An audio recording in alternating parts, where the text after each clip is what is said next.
It's the weekend! Warriors! Warriors!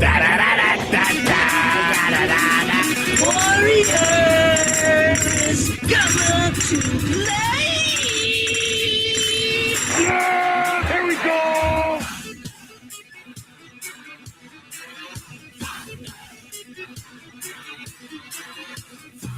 Good Saturday morning, everybody. We are actually broadcasting live from the Weekend Warriors studios in beautiful Peoria, Arizona.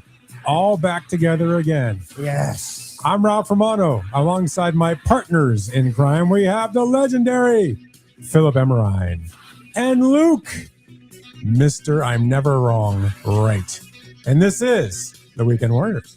Yes, and if you out there watching, listening, feeling us out there right now live, you can certainly join us on the show via communications, wherever it is that you're watching us. That could be on X, that could be on Instagram, that could be on YouTube, that could be on Facebook. Because if you say it, so will we. That's been our longtime motto on this show. Will we? Yes, pretty much. Pretty much. There's a few things that we won't touch, but there's a lot of things that we will. Speaking of touching, guys, I'm so glad I can touch you. Been a while. We are in the same studio. We are in the same place. Now, I get it. The Worldwide Weekend Warriors is that's just a manna from heaven right there. That is a great title. But in studio, in the flesh, I love it. Do you? I love it. I'm uncomfortable. It should be noted, Philip was really the one pushing us to be together in person. I was. And I understand your uncomfortability here, Ralph. It's starting to get a bit much. Absolutely. When I start feeling things touching me under the table, it freaks me out. Hey, don't worry. That's not just the tip. That's the full iceberg, baby. Wow. All right. Speaking of certain tips, I got a hot tip that the men's national soccer team is out of the tournament since last we talked. Much to the expertise and official opinion of one U.S. trader, Ralph Romano. Wow. That is true. That is true. The only one here on a July 4th weekend who had the gall and the gumption and I guess the correct idea that U.S. men's national team would look horrible against Belgium. So against a real team. Against a real team, as he put it. Now, bunch of different ways we can go about this and a bunch of different ways that this has been dissected. But I do want to start out with, we made it to you, Ralph, where you had correctly predicted this. And you also were correct. You were one of the few that I saw that predicted a blowout. There were some who said that it could go either way. I've seen that, but that was pretty much as far as it was. Ralph was amongst the lone voices in the wilderness saying, this USA team, it's going to be an uphill battle. They're probably going to get blown out and maybe even at 2-0 fashion. So, Ralph, why was it more in line of what you said as opposed to me and Luke over here being faithful Americans? I love the U.S. I have to start with that. Yeah, you really do. Before I trash the U.S., I have to say I love the U.S. The bottom line is this: we are not at the level of these elite teams. And I don't even know that you can call Belgium elite, but they're definitely one of the better teams in the world. Certainly. But just the players that they have. I mean, I told you about Lukaku. He would score late, and he did. He scored the fourth goal. De Bruyne, all those guys, the young kid they had in the middle, they're just better players. They play in leagues that are competitive. They're challenged all the time versus these guys in the U.S., a lot of them that play in the MLS, where it's just pathetic. The level of soccer is just not good. So you get a team like Belgium to come in there with those guys, and it's kind of like there's no competition. And I kind of was afraid of that. Oh, my thing's going up and down. Oh, I'm turning. But I was just afraid of this. I was afraid of the false hope that we got from the initial knockout stages, the initial rounds, because we played not really good teams.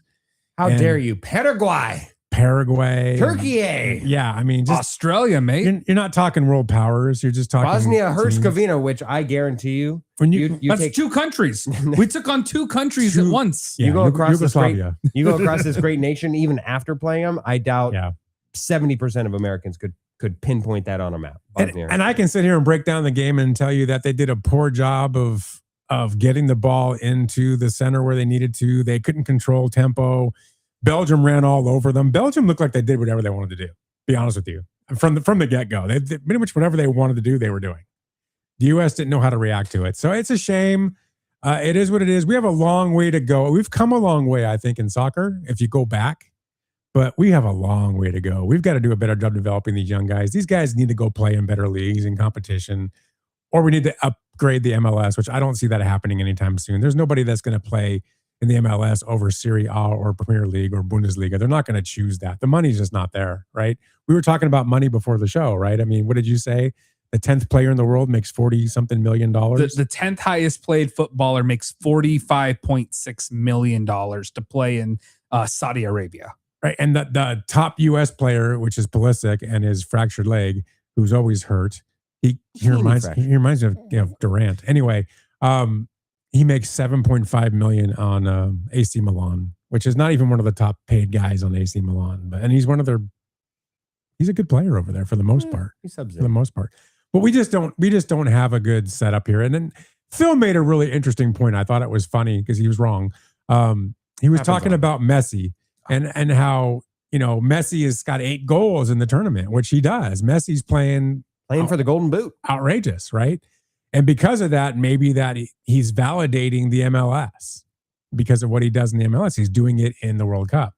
I 100% disagree. I believe that if he wanted to, he could probably score 5 goals a night in the MLS, but he doesn't. He comes, he makes his money, he throws a goal in to get everybody happy, and he goes on to the next thing. But he's really amped up for Argentina to try to win back-to-back World Cups, and he's doing a really good job. He's got great players around him. Singularly, the reason why that they're still in this tournament almost. I wouldn't say singularly, but he's definitely a big part of it. They had guys around him are great. That's a great team. But he doesn't elevate the MLS. You can't look at it that way. The MLS has a long way to go. And I was telling them about it. You see teams that come from small countries that play MLS teams. And these are not good teams. These are guys with no facilities that come together. It's almost like if we just put a team together and we went and played someone. That's what some of these teams are. And they beat these MLS teams, or they give them a really hard time. So it's just got a long way to go. It's unfortunate. But I'm sorry the U.S. lost. I love the U.S., but it's not our time. Luke, was there ever a moment of happiness that you had during that Belgium game? There was about 61 seconds of happiness between the time that they scored the goal to tie it up. Yeah. And then immediately let them take the lead back again. That 61 seconds, actually more like 30 seconds, because it was pretty obvious in the last 30 seconds that they were about to score again. Yeah. That truly was the only amount of happiness that I saw. There was a tiny bit of life shown at the start of the second half that I was like, okay, this is still a reasonable game. We can still make a comeback here. But from the very get-go, they looked scared. They looked lost. Like, it wasn't even like, to me, they were outperformed. They just collapsed in on themselves. It did not matter that they were playing Belgium. It wouldn't have mattered if they were playing Australia. They just could not handle being in that situation from the get-go. And I said before this tournament really kicked off, I said that this could be the World Cup that sets off soccer here in the U.S. I thought if they could make a deep run, if they could be competitive and give the youth something to hold on to and be like, I want to be him when I grow up. I want to be Pulisic. I want to be Balogun. I want to be one of those players on Team USA when I grow up. And it could really start the movement, because if we're being honest, a lot of youth, a lot of kids today, soccer is probably one of the first sports they pick up. It is insanely popular in the 3 to 10-year-old range because it's one of the easiest sports to have a kids of that size be able to play. It's cheap. It's typically pretty cheap unless you start doing travel teams and stuff like that. You don't have to worry about hard contact like you do with football. It's just great exercise. It's a very I played it when I was a kid. Same. It was great. So I think that this could have a legend given you that push to start the development, like Ralph said, because to me, that's the issue. If I'm a kid and I'm in the United States and I'm looking at what sports my parents and friends are watching. It's American football. It's basketball. It's baseball. College it's hockey. football. It's college football. To be perfectly honest, I'm probably seeing golf more than I see soccer on the TV. And honestly, swimming. I know that's like, I know growing up, Michael Phelps certainly helped popularize swimming for me. I mean, I know that's there's just I'm gonna just ignore the swimming part, but there's so many other sports that kids are gonna see, and part of that is because MLS sucks. Part of it's because all the best soccer is overseas and the time difference is so extreme. Kids are just not able to consume it regularly. But this could have been the moment where we had a generation say, I want to be a soccer player. Instead, they'll still be like, I still want to be a football player. And think about it. Going down the line of the World Cups, part of the allure of the World Cup is that it travels the world and the time zones differ. So even next in 4 years, when it comes down to Spain, the time difference isn't that bad. But when we go to Saudi Arabia, like we're going to start to get matches again, and it possibly could run into like football season, which forget about it. Forget it. Like it's not going to ever trump football season if we get there, let alone if it's not only during football season, but also at 3 a.m. that you got to get it. Nobody would think that any of us in our lifetimes will see a USA team win the World Cup. Win? No. I'd say no. In our lifetime. So mine's a little shorter than yours, depending on how you guys decide to eat for the rest of the next few years. But it's probably about the same then. I'd say I like some of the youth we have sitting in the back. There are some really good quality players that are actually playing already as youth and being looked at as youth in Europe, which I think is great, right? We have a really good goalkeeper that's out in Europe. We have a young 16-year-old that's being looked at by Manchester. I mean, there's a lot of good things happening that could bring good quality players to the U.S. national team. But even with all that, I don't think in my lifetime I'll see a U.S. We will team have win. roughly, based off average life expectancy, we 8 will years. have roughly 10 World Cups. Yeah. And you don't think the U.S. could win any of those? No, I'd say that we would peak at winning the 3rd place. Like that would be, oh my God. Are you kidding me? There are American diehard soccer fans out there who would give portions of themselves, very important portions of themselves, for 3rd place. Are you kidding me? Sure. Do you know the fervor that would exist within US, the mania that would just trapeze across the land? I think we're like, again, this is me trying to be optimistic. Sure. But I think delusional. We're like 5 or 6. Thin line. I think we're 5 or 6 World Cups away from being a 3rd place. That's outrageous. I mean, right now, suddenly Phillips become a soccer expert here. What It's about time. What I'm telling it's about now is when we finally get the passion. Yeah. is because that this was supposed to be our golden generation, where now the culmination of soccer in the World Cup is that not only that you just have the exclusivity of 4 years, but also the fact that the talent is something that is generated and infrastructurally built. And we have neither the infrastructure nor do we have the talent on the timeline that's going to crescendo at a time where right now we can foresee within our lifetime something that, look, Messi and Ronaldo, both of them.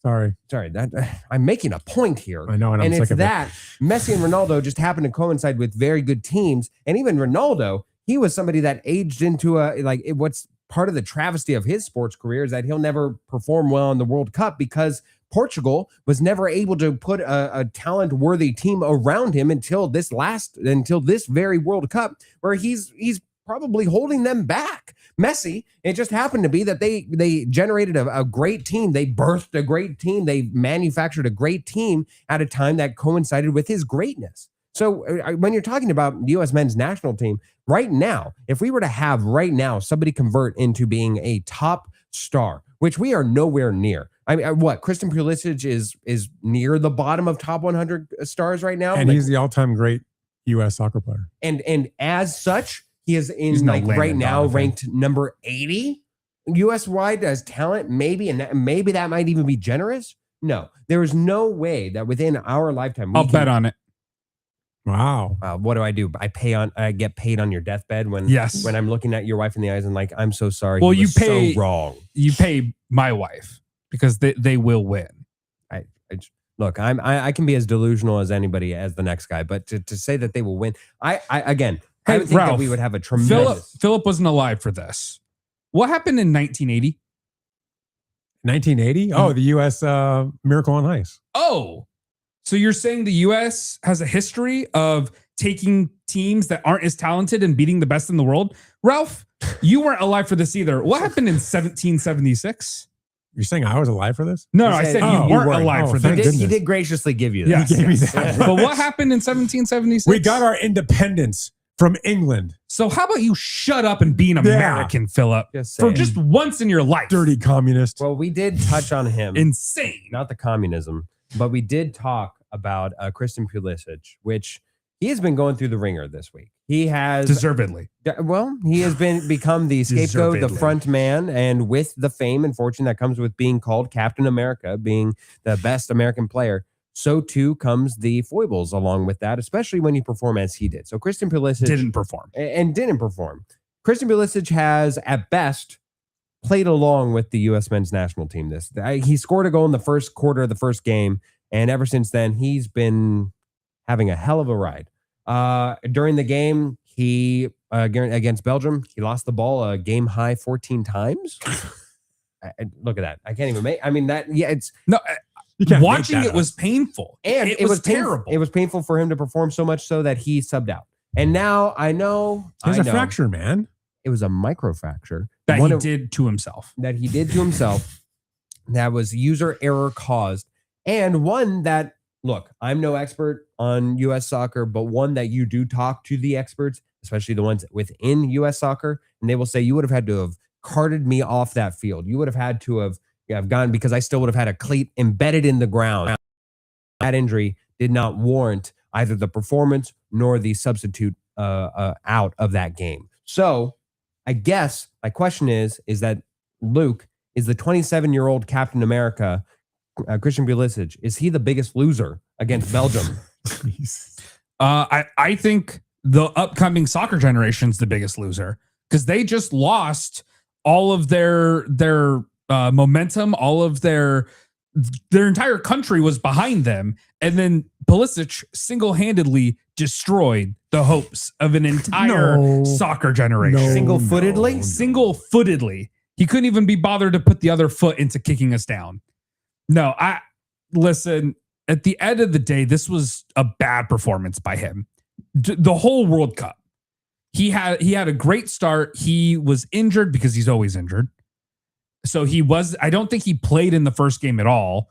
And then I think he got subbed. He played in the first game. He played and got subbed out. Yeah. He just overall, it was a disappointment. And it was the last time he played in the World Cup. And I don't think it was the time before that because I don't even think they qualified the time before that. Yeah. So he's just somebody, he is the biggest loser, individual loser, because he is who everyone will point to. He's no longer going to be the captain for the team going forward. He's no longer going to be the guy that gets the Budweiser commercial. You know, like he's no longer going to be, you're going to go to Walmart and see him with some, stars and stripes on underwear packages that he's selling. Ralph, go ahead and somehow find this to be the corner upon which you're defending America. It's through Christian Pulisic. Get on him. I mean, look. Watch me. Yeah, because he doesn't carry anybody. From 23 to 25, if you look at the seasons he had overseas in Italy, they were phenomenal. Wait, of course. No, now this makes sense. In the Italian league, he plays for AC Milan. Yes. He had 2 amazing seasons in Serie A. I mean, just as an American, we haven't seen seasons like that overseas.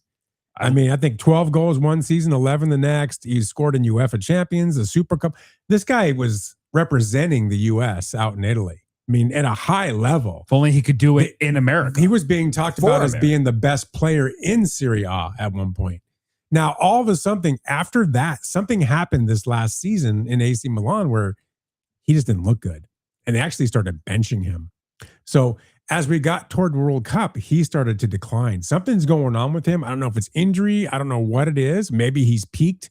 But I still can't take away the fact that he's probably the best American player we've ever had. I know you like Landon Donovan and all that, and that's nice and pretty. And but he never performed at the levels that Pulisic did in Europe. So he's the best U.S. player ever. Was he a disappointment in this World Cup? Yes. Yeah, absolutely. He was injured in this World Cup. And honestly, when you're the best player on the pitch and you don't have a lot of good support around you, it makes it really tough. And he doesn't have a lot of good support Ralph, around him. do you know He just how doesn't. badly you have to play in order for Matt Freese to not be the scapegoat for the Belgian? I legitimately could have been better than Matt Freese. That was, and also the fact that That was bad. That was really like that is. But that's an MLS goalie. That's an MLS goalie who No. That's an under 10 goalie. New York City FC goal. Matt Freese was named to the 2026 MLS All-Star Skills Challenge. Just 20 So that's the hours best ago. they had to offer? Yeah. So I'm telling you, it is incredible how Christian He's Pulisic- terrible. and he's equally. Oh, sorry, we're talking about different players. Pulisic is also equally terrible behind the mic because he is not interested in doing media relations, which I think, again, if you're the spokesperson on the part and you're trying to, if nothing else, recruit fellow athletes on the part of Soccer for America with which to put this goal, I had no indication whatsoever that this meant anything to him. I get the I feeling. think it did. I get the feeling that he very much has a stronger loyalty towards AC Milan because they pay him on a regular basis than once every 4 years for the endorsements that he is on with every Dunkin' Donuts commercial, with every Reebok commercial, whatever it is. Well, remember, he makes $7.5 million from AC. He makes $20 million in endorsements. And he will not be getting those in 4 years. I'm just saying that's where his money is coming Guaranteed. from. I mean, that's Not anymore. Not anymore. But I will say one thing about our goalie, who, by the way, sucks, because he's an MLS goalie. There's not one good goalie in the MLS. It's so odd because U.S. has actually usually had a very good goalie. You think of Howard. We've had some. Yeah. We have a kid, and I don't remember his name. I think he's 19 years old, and he's playing overseas, who actually is very good. You'll probably see this kid, and I'll find his name, but you'll probably see him playing next World Cup if we qualify. But yeah, this guy that we have now, probably the worst we've ever seen in our system. Matt Turner. I believe that's who you're referring to. Speaking of looking up names, we have some names up here in the chat, seeing as how we are back and better than ever in the same studio.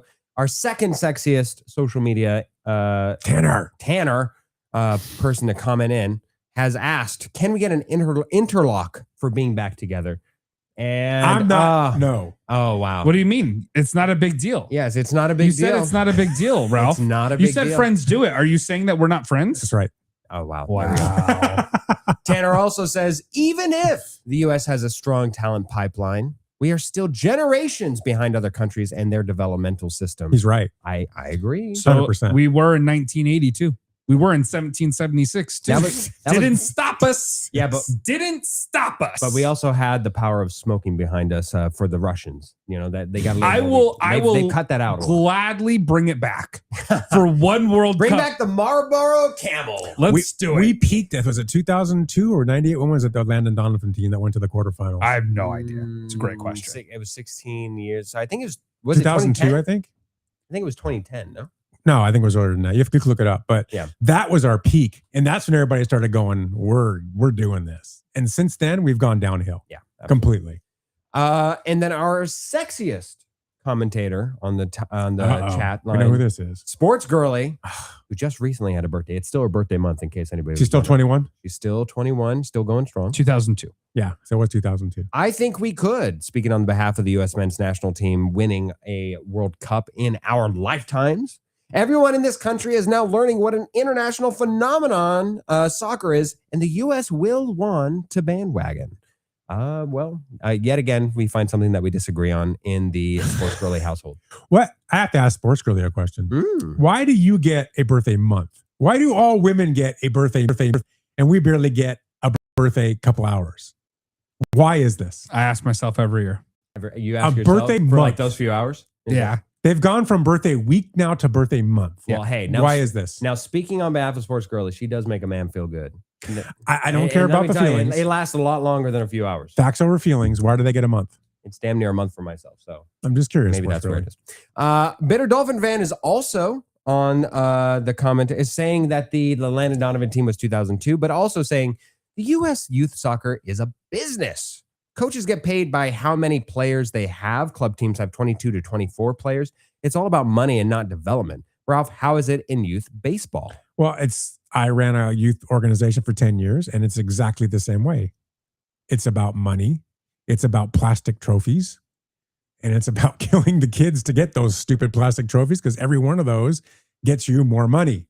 That's how it works. So yeah, it's not about development anymore. It's about the money. My understanding of the system as it stands with soccer, and again, this is just my flyover thing from people that know a lot more than me, but from my understanding is internationally, it is seen closer to the idea of like international baseball, where you find a talent, you put him in an academy, and you sponsor him, and then upon his development, wherever he signs, whatever, you are then you're essentially manifesting and rooting all your interest into them. And then once they sign a certain contract, or even if it's from the club then pays you for their talent. So therefore, you have an inherent interest, a financial monetary interest in developing talent, which means that what is different from the American model versus internationally is that in America, the rich parents who then put forth their kids, you have a vested interest in playing their little Johnny, their little Jimmy, their little Christian Pulisic, because their parents have the most money. Because if ever you cut them, if ever they play bad, if ever if ever you need to coach them hard, or if ever they're just not talented enough, you can't altogether either cut them, bench them, or not have them play in a position that they want, simply because they are the money dreams. They are the ones who are able to fund either not just the kid, but also the team itself at times. Are you talking about the fact that in Europe, they're paying those kids at 14, 15 years old? I'm talking about that at that age, they're able to, because they are. Yeah, because they are, but they're able to help generate and like give them a forward and then make their money on the back end. At 14 years old in Europe, you become part of these organizations and go through their system. Messi was part of the system at like 12, I think even. Right. So you're right, because in the system in the US, and I've running the league, I've seen this. I had parents come up to me and say, my son plays this position or he's gone. And I would look at them and say, there's the door. See ya. You're not going to tell me how to do this. But because they were giving money, they figured they had the right to say that. I've seen a parent go onto a field during a game and pull a player off the field because she didn't like where her son was being played. It's insane in the US, but we're an entitled society, so that's just how it is. And you're right, it's all about money. But it's very different in Europe, because from 12, 13 years old, they're in Manchester United's youth program. They're in all those leagues. In Japan, go look at baseball and how they do that and how it's run. It's insane, right? That's why they're developing some quality players nowadays. It's just a better system. We have a very poor system here. Very, very poor. It's all money driven. So speaking of money driven, there are calls in Egypt, I think from within the tombs. Yikes. Of people shouting for corruption during this. And they're right. Yeah, and for the VAR system, taking away a goal that was certainly pivotal, both at the time that it was taken back and pivotal in the final result, as Argentina was able to overcome what was it at the time? A 2-0 deficit and beat Egypt within the last 10 minutes, or was that the Cape Verde? Argentina has had so many tremendous comebacks in this. It was the last 11 minutes they were down 2-0. Last 11, yes, 2-0. So, and in part due to the VAR incorporation for the sport. I want to go to you, Ralph. You also seem to be online with saying that this was a robbery, that this was a sham mockery. Are you going so far as to put this as a conspiracy that FIFA, somehow the most holy and altruistic of all organizations, is somehow trying to propel and push forward Argentina and by proxy Messi into the finals? Well, I think we saw FIFA, first of all, is a very corrupt organization. Everybody in the world knows that. I mean, no one's ever going to question that. And we saw it in two ways. We saw it in this game. There's no doubt that Egypt was robbed. That was absolute garbage. They were tomb raided. They were tomb raided. They were pushing to try to get. They want Messi to continue. It's a good story for them. It's business. It's good business. It's good everything. Even with the U.S. of rescinding the red card, I've never seen that. Suspended it. Yeah, I've never seen that. Suspended it. Right. And all that was to allow the U.S. to have a better shot, because they want the U.S. to stay in, because it's viewership, it's money, it's everything. So yeah, absolutely. FIFA's a very corrupt organization, has been for years. People have always tried to do something about it. You're never going to do anything about it. They have too much. They're like the NFL. They have too much power. They're like Roger Goodell. I'd say they're very similar more to the NCAA. As corrupt, I would agree with that. Yeah, at least NFL Goodell has to answer to the owners. NCAA tried to do whatever they wanted, and they are now seeing the consequences of that. NFL is more NFL is the 800-pound gorilla in the room that no one's going to tell what to do. They're going to do it how they want to do it. Because the draw is too big. It's too international. They have far too much power with nobody to be upheld. But FIFA is very highly corrupt. The other guy that's running FIFA is corrupt. I mean, they need to do something about it. They won't. They have never have. FIFA has always had this issue. It is what it is. But yes, Egypt was absolutely robbed. I thought their manager was going to come out there and kill that ref because he wanted to. I actually saw a clip of him at the hotel before the game, got mad at somebody, went after them. That guy had a lot of passion for what he was doing over here. But that guy is a very passionate guy. But I'm with him. He had every right. He was wrong. I've seen some post-game interviews of him and saying, I mean, for what it's worth, saying that he will not watch another game in this tournament. It is not the first time I've seen a corrupt call by an official in a soccer game. Let's put it that way. I suppose you have a bunch of different paths with which to take this, Luke. Do you find, I guess more so the one that I would touch on would be, did you have any thoughts on the Balogun suspension of the suspension? I'm fine with the suspension of the suspension. I was too. I'm so shocked that Ralph over here is getting his panties in a bunch. The VAR was used incorrectly. That's not, you don't slow it down and do the still and guess intent with VAR from everything I've been told. But they've been doing that all tournament. That was actually something they said they were going to do. Well, then that's why you're right. They're corrupt. You're right. They're all that's corrupt. something they said they would do in the tournament. But it's just, this is why American fans aren't going to get into it. Is once you start having these kinds of penalties, and then once you start, especially because of just how consequential this stuff is. A red card and you lose a game.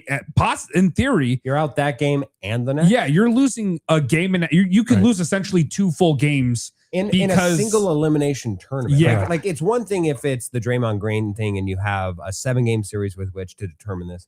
A single game elimination. That's incredibly harsh. And especially when you're not taking stuff like intent into account for it, you're not taking into things like the fact that the guy originally came up from behind Balogun. Like to me, it was just a ridiculous concept that was ever worthy of him getting thrown out of a game and then suspended a game. So you're saying in this case, in this specific instance, and it just so happens to be against the U.S. that 2 wrongs did make a right. Yes, a Luke right. But in general, I feel like it was fine to do it, and I don't think it made any impact. You're whatsoever. just corrupt. Yeah. And FIFA is corrupt. Oh my God. I mean, Luke there is no denying that FIFA is corrupt. I will say one thing about Egypt. You were screwed. There's no ifs, ands, or buts about that. You picked them. You were screwed. I did pick them, and I was right to, by the way, because they should have won that game. He's right again. But on the flip side, you did give up 3 goals in 11 minutes. And it's real hard to completely ignore that fact. I get it. You were screwed, but you are on the biggest stage of them all in your sport for your country. You have to be able to push that aside, especially after it gets equalized. The fact that you gave up not 1, not 2, but 3 goals in 11 minutes is insane. We saw Tom Brady liken it to the 28-3 Falcons Super Bowl. Yeah, I saw that. And I think that's probably a fairly good. Apropos, yeah. So it's just one of those things that, you were screwed, but also don't give up 3 goals. In 11 minutes, the last 11 minutes. That's they played tremendous defense throughout the whole thing, and then just all fell apart because of that one bad thing. And now, because that was also we haven't really mentioned it, but that was also, I believe, Mo Salah's last World Cup. It was. So that's how his World Cup ends, on getting screwed by FIFA, and then his team just absolutely collapsed. And he made that known in the interview afterwards. Yeah. He was not happy. Bunch of legends retiring after this at the conclusion of their World Cup. Ronaldo, Messi, Salah. Well, we don't know about Messi. Am I crazy to say that we don't know? No, he's 39. He's done. I mean, Ronaldo was out there playing at 41, and Messi still Messi would be older. But Ronaldo looked like 41. Messi would be 43 for the next World Cup. And I don't know. Messi doesn't necessarily use a lot of physicality for. I mean, he does, but it's in short bursts. If you ever watch those Argentina games, he's walking a lot. He's very Erling Haalandish. Yes. Yes. Which, speaking of which, has a game coming up. I don't have the Today. the 11th. So tonight, here against England In about half an hour. in I about think. half an hour. So we can go. Yeah, let's go there. Holland Mania. I don't know if that is Whoa. your guys' Whoa. algorithms. That is so Bro. cool. That is the coolest thing in the world. Bro, Well, I mean, It is. it's Come okay. on. Okay. But anyways, you're going to be that loser like the dude who sat in the middle of the crowd. I'm not a big wave guy. That's not a wave. It's not the wave. It is not even similar to the wave. So you agree with me on the wave, and you're saying that this is I different? actually don't. I don't know why people hate It's the the wave. way that they used to deal with the slaves on the rowboats. I mean, come on. That Row. is Row. That's what they used to do, remember? that's wild. But And that's what they also did. Not at all related to what this is supposed to be But about. remember, but am I lying? That is But am I lying? crazy. No, But is it's it just- true? No, it's just anything that one does. No, within it's a true. beat. Oh my gosh! Wow. There were so Bro. many other Dude, references to make. Hey, I'm a historian. Bro, it's just reality. If you can't deal with reality, I can't help you. And he's talking about the Greek slaves. I didn't even say what slaves. I'm talking Viking slaves. I have nothing to do with the U.S. here. Jeez, my goodness. Okay. Anyways, You horrible people. if we can somehow jump off that boat, you almost make me not want to talk about Holland anymore. But he has looked tremendous. He's been likened to an international Gronk of sorts, because if you have not seen him, he is just a physical specimen. He's a dopey looking He's dude. a dopey looking dude where people In the sweetest way possible. in the sweetest Yes. way people have, and I've seen this discourse where people are having legit conversations of where I can't tell if he's like the most attractive man ever or the least attractive man ever. Where you just go across, like, whether that's X, if you go across our social media channels, actually, they're having this conversation worldwide. But he is a phenomenon. He is a lovable guy. He has performed up to his star status. And also, one could argue that he has performed so well that he is creating paydays for a lot of his fellow Norwegians on this team. So faces England, who England has survived. It's one of the most hostile, aggressive home field advantages that ever could have existed. And it nearly cost them everything. But Down a man, too. down for a man part now of it, because of the arm. Yes. So predictions. I hesitate to go to Ralph here, but predictions, if we can somehow avoid certain topics. No, we're not going to that. We're not going to that beat of the drum. Let's go to Norway, England. How do you see this game going out? First of all, did you see the social media clip where he's eating food by in front of him, like a mirror is next to him, and then he looks over and he jumped because he saw a picture of himself eating and it scared him? I didn't see that. There's so much of him. There's so much so fun. ugly that he actually got scared when his corner of his eye caught himself eating. You need to find that. It's funny. I love this guy. I'm a Man City guy. He plays for Man City in the Premier League, and so I'm a big fan of his already. I think he's great. And you're just experiencing him right now in the World Cup. You're getting a taste of what this guy is, and he's phenomenal. He's the ultimate. I do nothing a whole game, and then when you need me, I jump in, hit me the ball in the middle, and I'll score. He's fast. He's deceivingly fast. Oh yeah, He's really big and tall, huge lanky. frame. So he's the perfect in-box guy for this sport. Against England, this is going to be a tough game. England was my pick to win the World Cup. They were. So they're still there. I want Norway to win this game.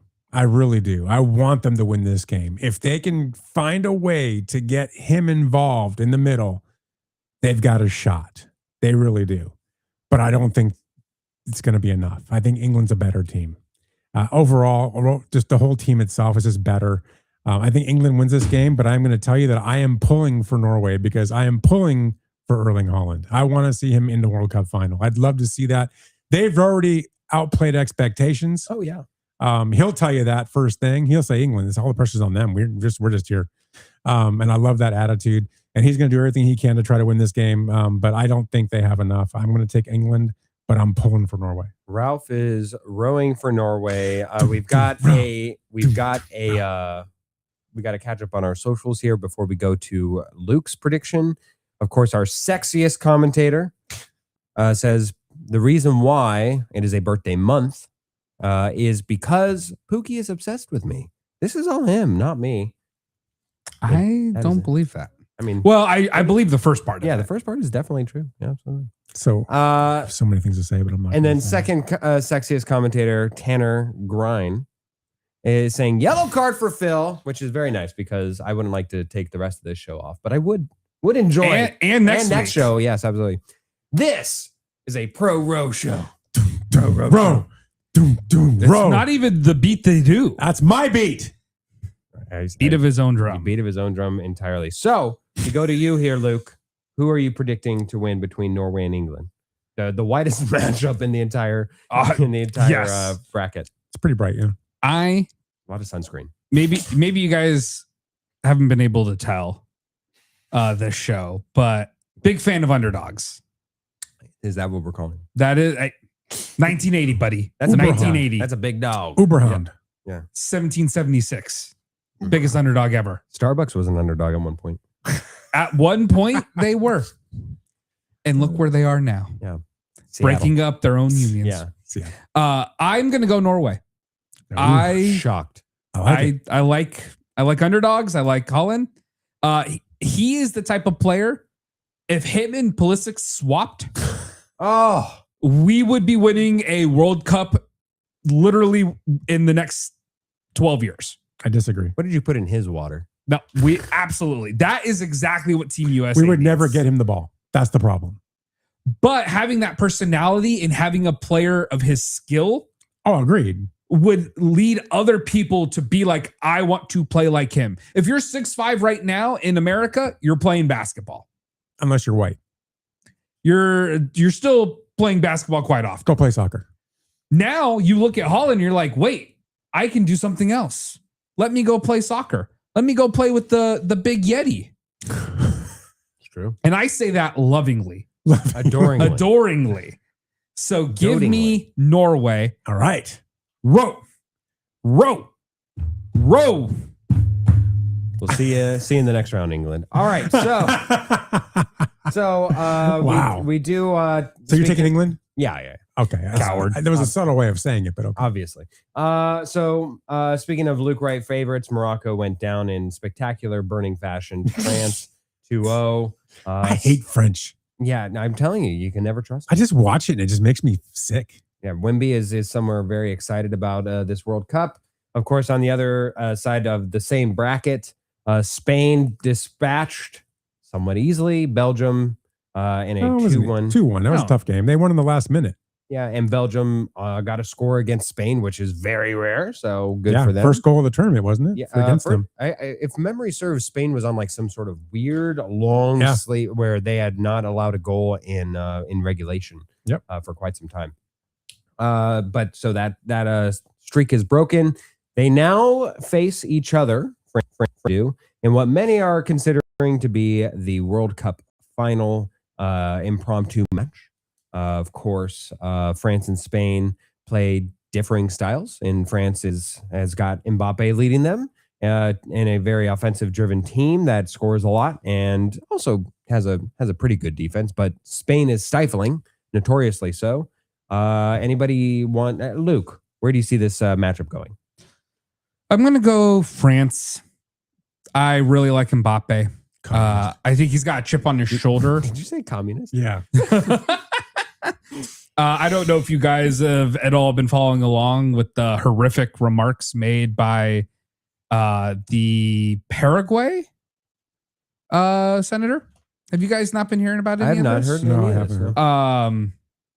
He's been like, them and FIFA have all been getting into it. They're a Paraguayan senator, Celeste Amaria, issued a kind of borderline racist tweet and statement about Mbappe. And it was not really a good look. And it was, there's been a lot of back and forth. FIFA's gotten involved. Wow. It's been very bad. I think that it's given him kind of a chip on your shoulder. I was wondering how that played into a Spain matchup. She referred to him as a colonized Cameroonian. Oh, desperately trying to pass himself off as French, as well as labeling him resentful, arrogant, and ugly. Wow. He was nervous and scared stiff for the whole match, just like the rest of his team. They couldn't score a single goal, and they won by the skin of their teeth. it was like a very weird thing for this brute never even learned to write. He said instead of milk, he sucked on coconuts. Oh my God. And the most educated creatures he ever listened to were chimpanzees. Unquote. I want to be very clear. That was a direct quote from this person. It was the weirdest thing. She just kept going on it. And then when he tried to defend himself, and he didn't even say anything explicit, he absolutely could have gone full scorched earth. And he did not. He took the high road. And she still like threatened to sue him. And it was the weirdest thing ever. He is very clearly upset by the whole thing. Understandably, it was like bad. I don't know how that person is going to survive politically. But wow. Yeah, so I think Mbappe is like ready to like run through a wall right now. And I'm going to take him to make it past Spain. Ralph? First off, TikTok, Instagram. You're not getting chats from Instagram. We have actually a comment on Instagram. I don't think they're coming through. Yeah, I was going to say, I don't see it. But we have one from Will Villa for real. Says, our U.S. men's national team did a great job. The issue in North America is the majority of best athletes end up in the NBA, MLB, and the NFL, even UFC and boxing. Mainstream media needs to push it more to get the job done. He goes, great conversation, by the way. Well, thank you, Will. Thank you. Thank you, Will. Sorry we missed that. And I agree with you, Will. I think we kind of did agree with him when we were talking through it. I didn't even think of boxing and UFC, but honestly, yeah, I would agree. I think more of our athletes go to that than soccer. Again, it's just a matter of where you can get paid immediately. And right now, NFL, although not baseball, but a lot of other leagues, you get paid immediately for talented and you get paid for your services, as opposed to, soccer. It is a tough worldwide competition, but should you be able to, you're able to get dividends on that puppy for years. So as far as that game, this is interesting. So you have Spain, who is your defensive juggernaut, who is going to control the ball. They have a lot of really good midfield players, so they're going to be really tight against France, who is a speed team. They rely on the counterattack, and they relied on Mbappe to just kind of suddenly make that one goal like he did yesterday. It was the same thing. Across the field, right, halfway through. Yeah. He's just a talented guy. I hate France. I hate everything about France. I'm not liking French people. I can't stand Wemby. I think your hats are stupid and the shirts are dumb. Your art sucks and your tower should lean more. All that being said, I don't think it has much more to lean. All that being said, this is, I think, France's best chance to lose because Spain is that juggernaut on defense. But I fear Spain's ability to actually get up there and score. I unfortunately think the French will be too much for Spain in this game. They will counterattack. They will find a way and they will score. And they're going to unfortunately win this game. Sacre bleu. Yeah, I think Ralph going French. Yeah, you're going to probably win. I hate it, but I'm going to have to take France. Can't stand them, but yeah. Get him a baguette and a croissant. Cornetto. Before this tournament, I picked Spain. No reason to hesitate. I still go Spain, and we will have a Spain-Argentina final. That is my prediction. You're going Argentina. Yes. They haven't even beaten Switzerland yet. They haven't beaten Switzerland yet, and they will. All right. I think so, huh? Yeah, absolutely. We have Bitter Dolphin fan on the chat line. This all happened with Mbappe because he called out Paraguay's horrible playing style. But Mbappe was 100% right. He just spoke the truth. And their playing style is horrible and physical and dirty. So, and honestly, whether he was right or wrong, as you guys just heard the comments I read off, that was you can talk a lot about. We're over here criticizing Pulisic for his field on play, maybe even his comments in the press box. There's no reason to get personal and make personal attacks that also seem just completely ignorant and racist and all that stuff. So there's certain things that are fair and within the pitch, and this is certainly not one of them. Agreed. All right, let's step away from soccer and the first and only time it will ever lead the show. And we spent 50 minutes on the World Cup. I know. I can't believe Phil talked World Cup. I feel gross about it too. Let's go to something else that feels incredibly gross. Wow. So whenever we look at college football, there are many. I know. I was like, there's so many options on our sheet here. Whenever we go to college football, oftentimes we find ourselves wondering whether or not every single aspect of college football has sold its soul. capitalism, for money, for funds and everything. Come on, have. And we have, and I would say it has too, but we have reached an interesting point in college football history where the energy drink has officially paid for jersey patch rights for the Big 12 in its entirety. Meaning it's $20 million and pays essentially $1 million to each school for these rights. And the Big 12 football and men's and women's basketball regular seasons will be referred to as Monster Energy Big 12 football and Monster Energy Big 12 basketball, respectively. So essentially, anytime you talk about the Big 12, they got basketball too. They got the entire conference For $20 million. So this is where we go. It's cheap. $20 million. Now, I'm not saying the Weekend Warriors could have done it, but it was it was within our grasp. Did we miss an opportunity? No, I kid. But $20 million. So many different ways that we can go on this. Luke, I want to go to you. What are your first thoughts upon hearing this? Fire Brett Yormark. The commissioner of the Big 12? Yes. Fire him instantly. Why? He is terrible at his job and he does not deserve to be in charge of a popsicle stand if he thinks that this was good business. I haven't seen a good popsicle stand. That is insane. I thought it was just for football, which still terrible and insane and a fireable offense to me. But $1.25 million on the third biggest conference in the country. That is maybe fourth. Maybe fourth. Third or fourth. Definitely not one or two, but no. That is just mind-blowing to me. It's a terrible look. First of all, I don't think it was a particularly great idea for Monster to do this anyways, but they got such a bargain. Oh, we disagree on that. Because here's the thing, Ralph, I'm sure that you can understand this, where Monster has dipped its toe for the value that you got, much to your point. I think it was almost a no-brainer, but Monster has been on the forefront to where even when you think about like the bygone era of UFC, I think a lot of like Monster where they were a head sponsor. I don't think that they are anymore because they've kind of been priced out.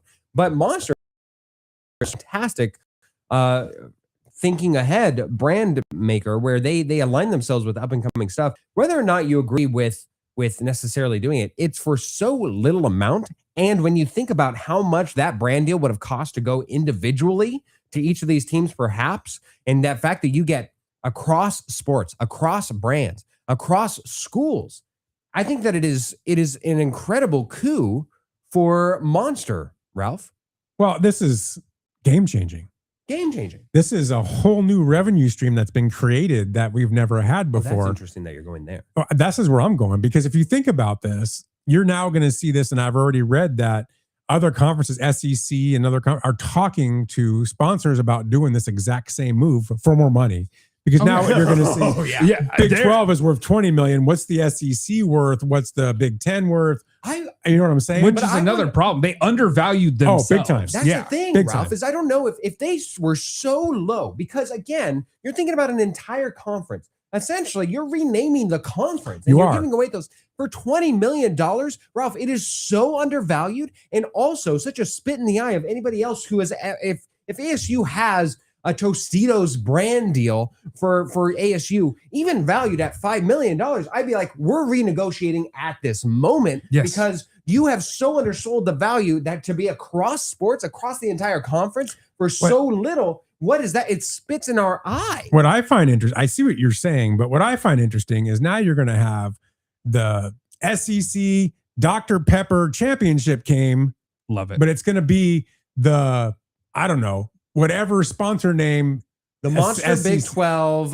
You know what I mean? Yes, absolutely. It's going to get all convoluted now. Yes. But this is a new revenue stream that's been created.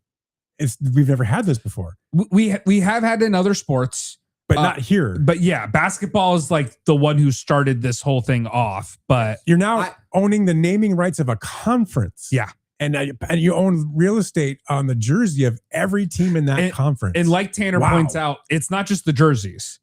Yeah. They also get the logos on the field, and the court. And billboards. I saw that. Yeah. It's everywhere. Yeah. So for $20 million. Here's the thing. First of all, I think that we can all, well, I don't know, maybe I'm alone in this. I do enjoy a clever sponsorship. When I think of clever, I think of like Allstate, where it's like you're in good hands, right? When they sponsored college football and they got across the way for any time that they were within, or was it all across college football? But whenever they entered the college football arena, that they're in the field goal net for college football. I thought that was very clever. That's very clever. It's great marketing. Yeah, it's great marketing, great everything. It's whenever we go to the Dr. Pepper of it all, or whenever you think of across like Dr. Pepper, big, like it's like Dr. Pepper's done great with their marketing, to be clear. They've done great post it, but it doesn't and make sense in it. Like whenever you think of, I think what was it? Was it avocados from Mexico sponsored the Peach Bowl or something like that, where it was just two conflicting brand ideas where I'm like, this is just sponsorship for sponsorship's sake. And I think it's disgusting and vile. And also, I think that there should be some sanctity within sports. However, what is just doing a complete paradox and thought process within my mind is the idea that we have where it is so cheap, so incredibly cheap that it was almost a no-brainer for Monster to do that I'm like, well, there's nothing that entitles you. My initial thought would have been, had they announced this for $1 billion, I would have hated it on the behalf of Monster, because I would have said that there is nothing that entitles us as consumers, as sports fans, to have to say the Monster Big Energy Drink Big 12. Like we can just, does that mean that we forevermore now have to say Monster Energy Big 12 presents the Big 12? No, we're just going to say Big 12. Like it's such a bypassed thought. And it really, like you look at like naming rights of even fields, a lot of the times there's nothing compelling you to have to say, I don't know, the Heinz Field. You know, you can just say Steelers Field. There's nothing that demands. What's the name of the field at the Coliseum for SC? Do you even know? The Rose Garden? No, it's it's United Airlines Field. No one even knows that. Nobody even knows. Yeah. Yeah. So I, at certain point in times, I do think it's such a stupid thing to have to give away naming rights, because it almost is, it's taking away something that feels sanctimonious, something that feels just so revered. And then you're just slapping on, you know, just some random name place and name tag to it. However, juxtaposed with the idea of it was only $20 million for such wide spectrum of just volume of coverage of sponsorship. It's a fascinating conversation that Monster has certainly dived themselves into. Two points of clarification. Number one, this is regular season only. I just read that. Sure. That does not apply to the postseason. Okay. So the bowl game we just talked about, it won't apply to that. Okay. That would have to be at a higher premium according to what I've read. Well, I'm sure. And number two, it's premium. It's non-exclusive. Therefore, the uniform can have more than one logo or more than one sponsor on it. We can wind up having uniforms that are nothing but sponsors. But that's now the other sponsorships, they're like, hey, if they're paying $1 million, I'm not paying $1 million. Like this isn't even an exclusive patch anymore. So like, not only have you already ruined the value of those patches, but also Monster, another point to their credit here, they have easily made probably close to $20 million in marketing just from how much we are all talking about the deal being signed. It's a huge win for Monster. I don't know for how long they locked in this deal, because those details have not come out. But for however long they've locked it in at $20 million per year, brilliant. But they've set the floor. So what they've done is given these other teams the advantage. The floor is $20 million for the Big 12, which is a weak conference, right? Ralph, that no one cares about. But here's the thing: the floor is so incredibly low. This would be like if I were to come to you and Pippi and say, "Can you rename the house?" Anytime you refer to saying like, "Hey, let's come to the crib," except it's not the crib; it's Philip Amrine's Sack Lounge. You know, like I just want it for whatever reason to just be there. So something that you want, that I want you to have to refer to anytime. You can't just say house. You specifically can't say house. Anybody else can say the Romano household, but not you guys. You as a family, as a unit, have to refer to it as Philip Amrine's Sack House. Sounds communist. A little bit. And you're like, sure, I'll do that. Give me $5, like for life. It's like, yeah, at some point in time. Of course you would. Yeah. Yeah, and so I just give you $5. It is so low that it's almost disrespectful to the rest of your family. I have to be like, what do you mean we have to do this? Legitimately should have been close, in my opinion, 100 million minimum. This is absolutely, you're getting this at a fraction of what you should have paid for it. Every school individually should have been receiving probably 5 to 6 million, and I might be lowballing it, to be perfectly honest. Like, this is just an insane blunder. This almost is as bad as the Pac-12 never figuring out how to get on effing television. I mean, again, And that whole snafu for years that ruined anyone's viewing experience. This is to me almost the same level of just blasphemy and mismanagement. And they said that Allstate was trying to get this deal with the Big 12, and they offered it. They said the offer was between $30 and $50 million. I don't understand. Why wouldn't they have taken that? Yeah. I don't know. I mean, again, this is for those who aren't into sports and are just watching us for the looks. This would be the equivalent to saying who's doing that? Lots of people. This would be like saying that like Walmart rebranded to where like somehow like Tostitos presents Walmart everywhere, and you're just giving that away for $10 million. Like it's just so astronomically small and such a revered thing that. It's so odd. I normally am against sponsorship deals, but this was one. So I'm glad that we all agree. Odd, very weird. And whenever we watch our ASU games this upcoming season, we will now somehow have to refer to it as the monster player conference player. I'm not even going to say Big 12. I'm going to go the complete opposite direction. Oh, you think it's such a value that you think that the Big 12 is so stupid that you are going to then go into the bit. You're going to call it the monster conference. Yes. Actually, I will say, had they bought just flat out, fully. First, it's not even the Big 12 it's not teams even anymore. 12 teams anymore. Honestly, the Monster Conference, I do kind of. I'm on board. I do kind of. At what point do you think jerseys are just going to have a million patches like NASCAR? I don't think it will ever get that bad. I think NBA. First of all, I'm willing to bet most patches going forward, they will be like you cannot have anyone else, because I don't think other people want that. They like it cheapens the brand. Exactly. It cheapens the brand. The brands to each other. It cheapens the brand of the sports league that you're within. Also, if I'm paying for a patch and 10 other teams are paying for a patch, now I have to pay for a bigger patch so that mine's actually noticed in all of the disgustingness of all the patches. I can't imagine we would see more than maybe one other patch per school. Okay. So we move along from the NCAA, which somehow managed to make the Big 12 conference and opening presser. Sorry, not about Brandon. The Monster Conference. Sorry, the Monster Conference. Also, when he was asked about the Monster deal, he's on Media Day. By the way, this is very important. On the Monster Conference Media Day availability, the Monster Conference commissioner was asked questions about the brand deal, and he said, "Today is not the day for that." It is blow it out. How is it not the day for it? It is the day for it. Fire him. It is the first opportunity. Into the sun. Yeah, absolutely.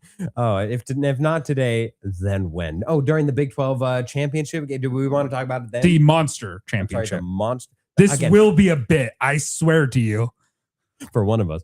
All right, let's have cooler heads prevail, because they have not thus far, and go to the ice. So we have pretty big news coming out of NHL as free agency has sort of kicked off over there. Leo Carlsson signed a 5-year offer sheet with the Anaheim Ducks out of the pond.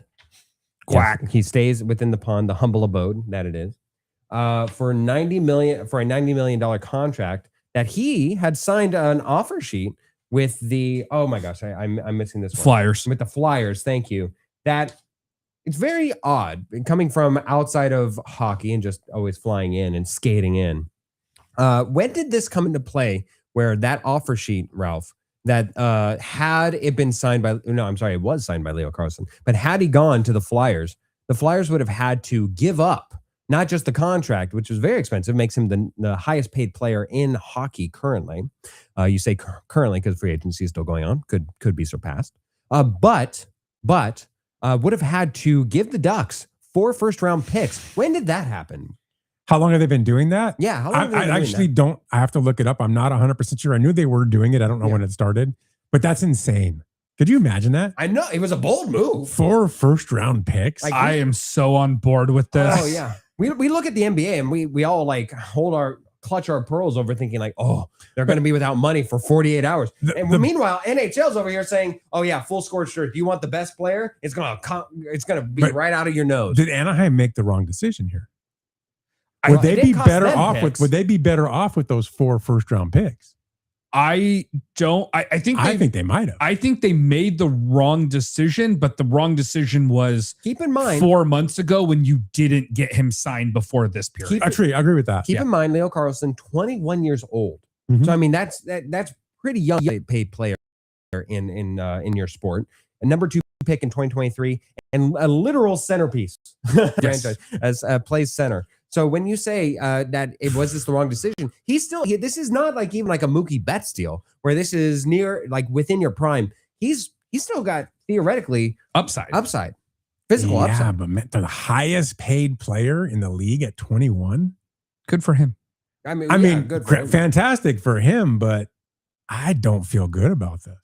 I don't know. It kind of feels dirty. It kind of feels like maybe. And also the Flyers aren't that good. So there is a world where even with Carlson, that they would not like some of those first round picks would be good just by the presence that he doesn't automatic. Like this wouldn't be like Carlson joining. I know this wouldn't fit, but like the Oilers, like where you're like, oh, that's always going to be a playoff pick, But you're hoping out of those 4 picks, you are hoping one of those that one of them might turn into the person you have in front of you. Yeah. Like I get it. 4 picks sounds like a lot. I love the gamble he took because he said either I'm going to get a player I can build around on the part of the Flyers. Yes. And if they do get him, they can start immediately going into all in mode and they won't even necessarily need all 4 of those picks because again, with those picks, the best you're hoping for is who you just signed anyways. Right. So I think it's a great gamble to make. And also what you're doing is you are playing chicken with the Ducks. I like that. Did you mean to do that? I did. Oh, Thank God, you. I love it. You're what playing. A poultry joke. Thank you. It was so foul of me. But I just think, I'll let you finish. Go ahead. Yeah. You basically told the Ducks, hey, you messed up.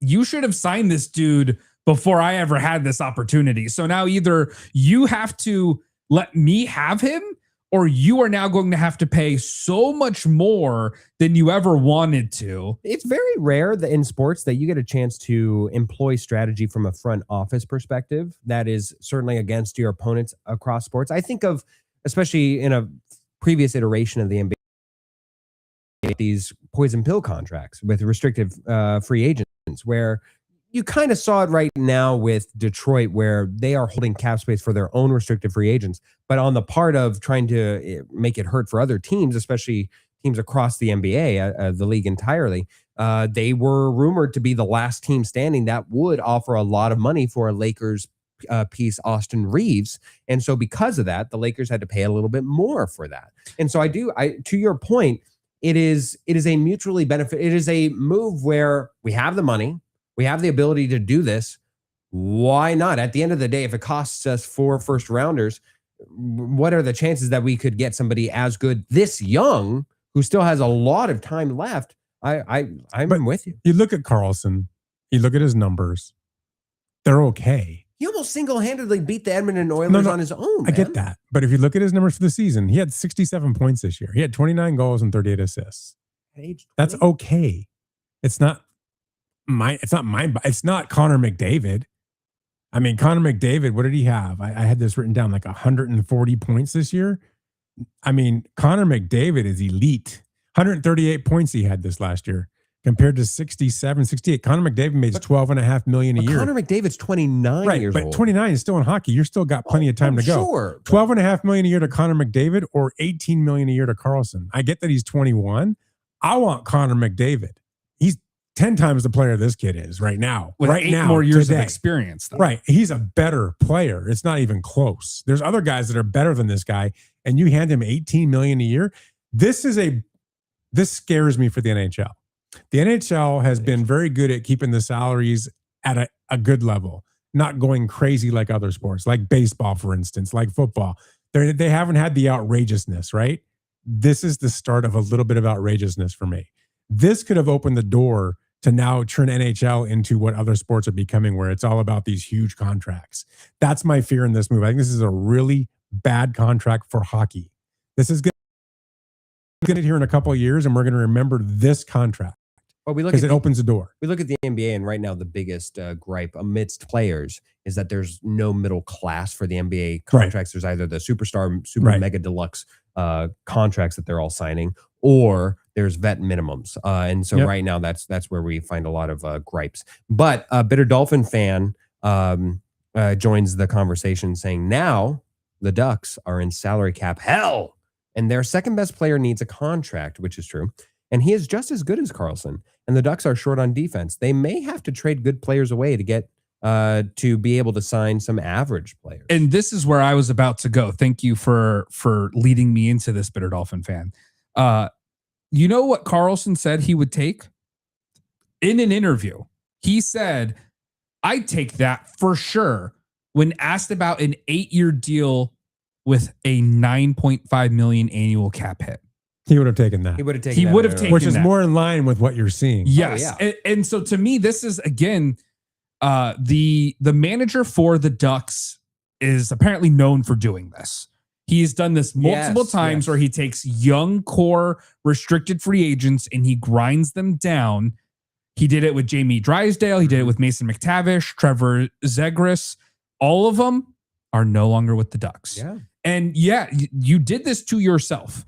I think the Flyers were genius in this because I think no matter what happens, they have upside and they have potential to having it work out. The Ducks have done nothing but ruin their future because of that. Yes. And like our beautiful chat line just mentioned, like they now can't sign their other players. So they're going to have to start trading pieces. They're going to have to figure out something to be able to put together a quality roster that already had like a decent run. Like you said, he almost beat the Oilers by himself. Karlsson did. So I think this was just such an interesting story, and it's something that we are going to see happen more and more. And I have to say, I don't blame Karlsson at all for signing the offer sheet. Well, no, take the money. Yes. Why wouldn't you? Oh, Yes. yeah, of course. But you're talking about the NHL has a $104 million salary cap. Yeah. You're giving this guy $20 million almost. Pretty much 20% of your cap. That's just, I'm telling you, this is the moment in the NHL that we're going to start seeing the destruction of the NHL, like the other sports, where it all becomes about these huge caps and this huge money. We've just ruined the sport by doing this. This was stupid. Well, and Dumb move. Bitter Dolphin fan says, and every free agent salary demands just went up $2 to $3 million. Absolutely. Yeah. Absolutely. And they're going to have to raise the cap from that 1.4. They're saying they're going to probably have to put it to 113, 114 now. I think it depends. It's a huge jump. Because I don't think not every single free agency, because here's the thing, is he may not be the best player, but he's certainly the next player. And also he's got youth on his side. Like whenever you think about, I'm trying to think of like Albert Pujols of a yesteryear, where he signed big free agency deals, but like near the end there, he was just, everybody knew that when the Angels signed him to a super max deal that they did at his old age, that was just an albatross of a contract. That was an they still sign long deals, but it's like the Fernando Tatis deals where it's not going to be where they're playing till they're 42. They're playing till they're 37 or 36 because they signed it at 26. So youth does have a little bit to do with this contract in particular, is my thought. All right, let us go from the ice to one of our favorite segments, our now weekly segment, of which we have a new intro, so I've heard. It is something that we lovingly and adoringly call the 8x8.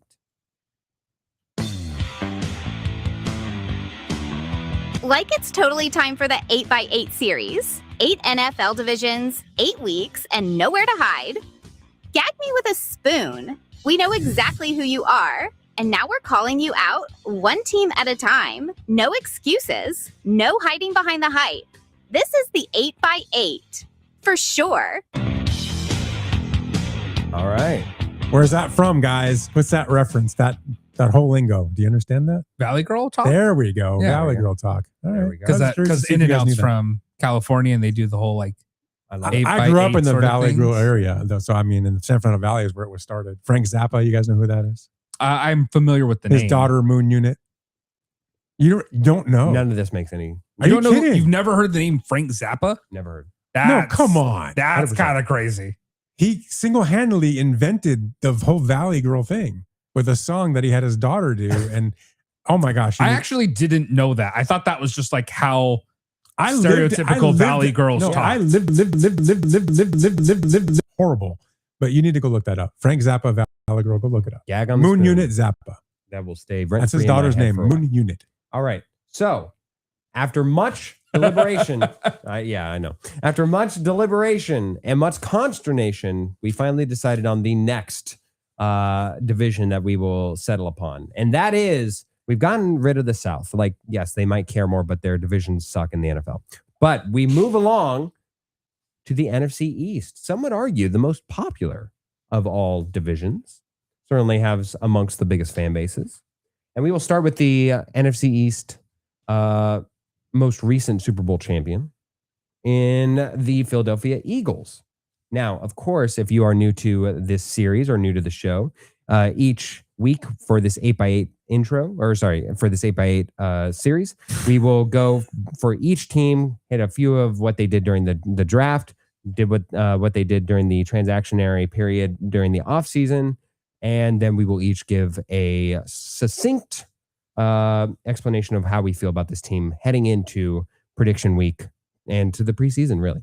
Okay, so the Philadelphia Eagles during the draft at pick number 20, they picked up Kawhi Leonard. They snapped him up underneath the Steelers' gaze over there. Wide receiver out of USC, excuse me.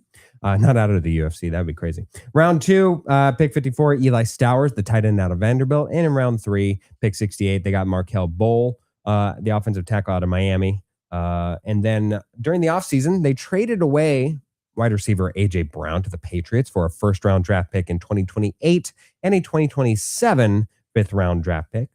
They signed the best cornerback from the Seahawks, Reek Woolen, to a one-year contract worth $15 million. Jeez. And in order to fill up the void left behind by A.J. Brown, they signed wide receiver Hollywood Brown, so swapped out Browns there, and traded for former Packers wide receiver and fantasy waiver wire favorite, Dontavian Wicks, in order to bolster the wide receiver core. Tell me when I'm lying. And they signed a new offensive coordinator, Sean Mannion, for their offensive-minded head coach to blame if they underperform yet again and need another fall guy. Oh, and they signed Dallas Goedert to a one-year, $7 million contract. Felt like a Heritage player you should just add in there. All right, Ralph. Don't start with me. We will not start with you. Okay. We will start with you here, Luke. What is your thoughts on the Philadelphia Eagles? Philadelphia Eagles. Saved by the schedule. Ooh. I think this team is being held together by, I think this locker room is being held together by spit and glue and duct tape and toothpaste, and maybe getting AJ Brown out of there will improve that. I can't say for certain.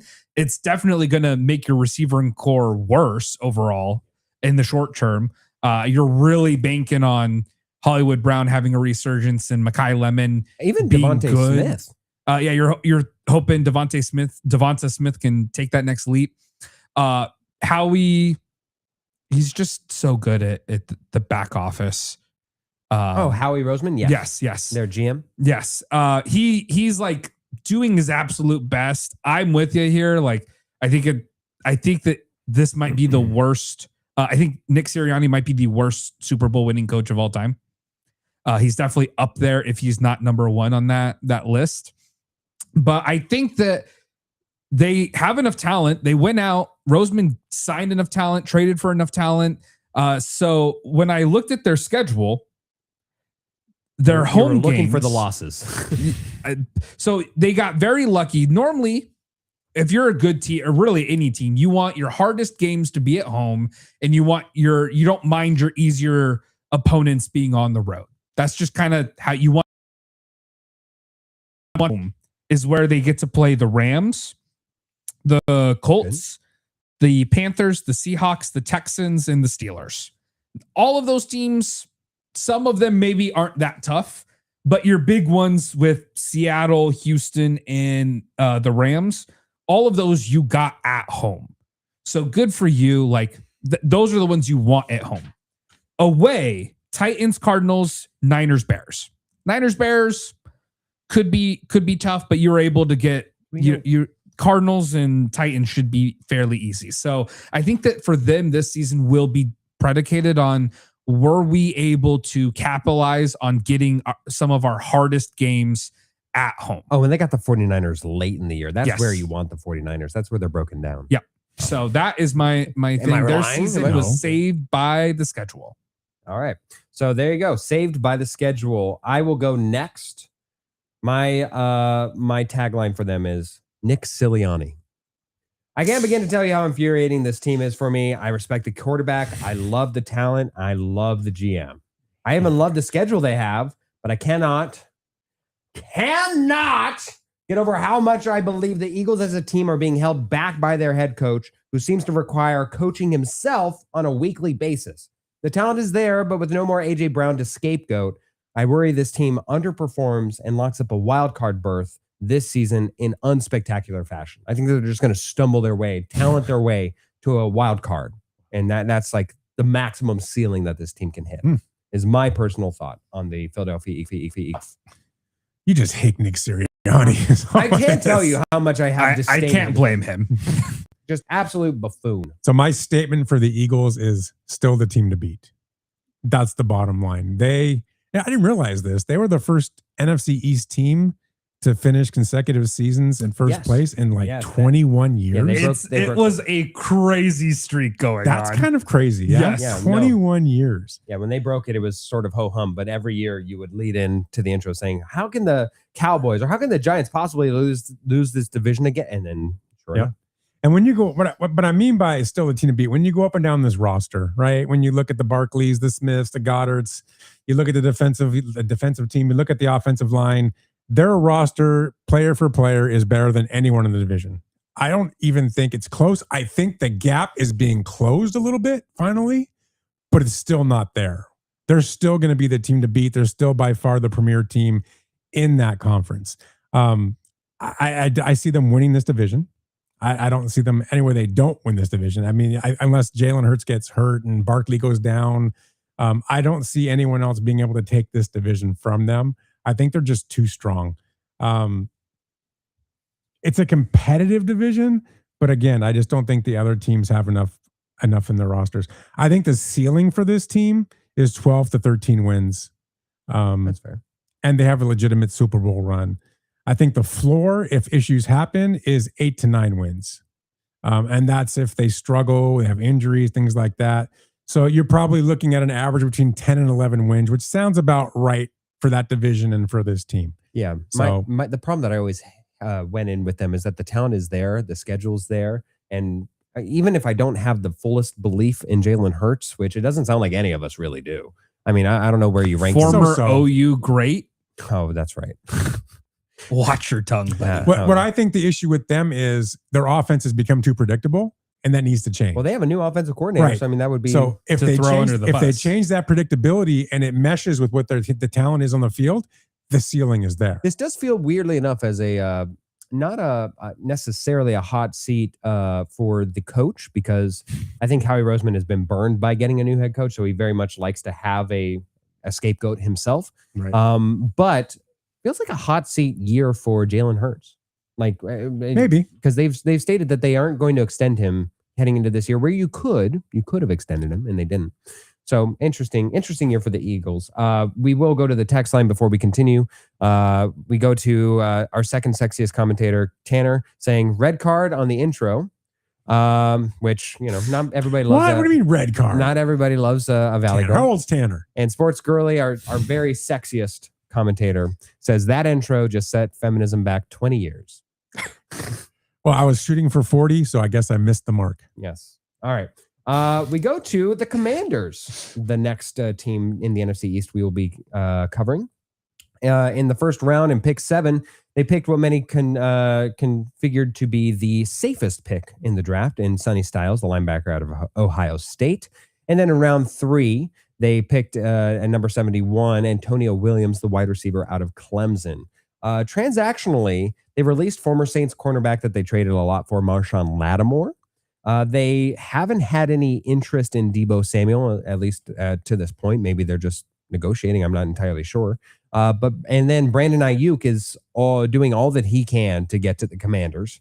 It's actually a pretty lean transactional news for the Commanders, unless Chigo Okonkwo at the tight end position does anything for you. So, Commanders overall pretty much staying pat. Let's go to you, Ralph. What is your overall thought on the Washington Commanders? My statement for this team is the Commanders go as Jaden Daniel goes. He's the main thing, right? If he's healthy, this team can have a decent season. I don't think they're better than Philly, but I think their ceiling is 10 wins if he's healthy. And the key thing is, can he stay healthy? We saw what happened to him last year with him leaving for injury. It doesn't work. You had Marcus Mariota last year, who's just terrible. So it just doesn't work without him. And part of that is they need to make sure they do a better job protecting him. That they did a very poor job of that last year. And so I'm not sure what changes they've made. I didn't go that deep into see what they've done to the line, but I know that line has been an issue. I know they've completely rebuilt their pass rush, and they're expecting good things on the defensive side of the ball. But without Jaden Daniels healthy and without him being protected and able to do what he did his freshman year, this team their floor is pretty low, 6 wins. So a ceiling of 10, a floor is 6, an average of 8 is where I have them. And it all depends on Jaden Daniels. I have for the Commanders the byline of commanding my attention. Commanders are an odd team in that they have some pretty good pieces, yet have incredibly weak parts throughout their defense primarily. And with the third most cap space left in the NFL at $41 million, and a quarterback who will be in year 3 of a 5-year rookie wage contract that most teams covet, Commanders have seemingly done nothing other than to stay pat with a team that made it to the NFC Championship 2 years ago and thoroughly earned the number 7 overall pick last year. Consider me a non-believer. I think that this team misses the playoffs in another year to capitalize on Jaden Daniels. Jaden Daniels' amazing talent will be gone and wasted, but I'll be watching. Fair enough. Luke? Commanders will be stuck in 500 hell. I think you guys have kind of already touched on these points here. They didn't do much. They had all this cap space. I went to go look at this transaction report. I'm like, surely that's not it. I had to check 3 sources, and it's mostly releases, if anything. Yeah, no, they got Rashad White. They re-signed Jeremy Nichols for some reason. I don't know why. Do you know what he's listed on their depth chart as? No. Take a guess. Well, just take you a having wild me guess it would be a wide receiver? No, he's not even listed. He's not even listed on the offense. He's not. There are 4 wide receivers, 4 running backs, and he's not one of them. He's only listed under special teams as the 3rd string kick returner. Wow. He's not even listed as a punt returner. He's just the 3rd string kick returner. That's apparently his only role right now. I think that this team did not do nearly enough to make themselves better. I'm not sure what's happening with Deebo Samuel. Yeah. He's not there. He's not on the depth chart. I'm surprised nobody else has signed him too. It's kind of odd. I don't think he performed that great last year, and so I think it was horrible. I don't think he was great. Yeah, and that's the thing. He probably wants more than anyone wants to pay him. I think Chig's a fine signing. Yeah. I do like him as a tight end, but I just don't know if they've really done anything to make me feel confident that they're. I still think that great run they had 2 years ago, I think that was a fluke. I don't think that was a true display of how good they are. I think that they just got a very lucky run. They very closely lost or almost lost to the Bucks that year. And then they ended up getting dominated in their NFC Championship. In the NFC Championship. So I just think that they had a really lucky rookie year. And if Jaden stays healthy, they can still be good. I just don't think they're ever going to. I don't think they're taking the next step this year. So let's move along to the Giants. Had a very busy offseason in contrast to the Commanders. In round 1, they have 2 picks. Pick 5, they picked up Arvell Reese, the linebacker out of Ohio State. Edge rusher, depending on how you want to label him. At pick 10, Francis Maugua, the offensive lineman out of Miami, which was, of course, a pick acquired via trade with the Cincinnati Bengals. In round 2, at pick 37, they picked up Colton Hood, the cornerback out of Tennessee. Second cornerback off the board. And in round 3, they picked up Malachi Fields, the wide receiver out of Notre Dame. They signed in the offseason the hardball that has a Super Bowl, They traded away Dexter Lawrence for the aforementioned number 10 pick for the Bengals. And they signed a lot of potential talent in the offseason, including Isaiah Likely, Darnell Mooney, Calvin Austin III, Juju Smith-Schuster, and lest I forget, OBJ.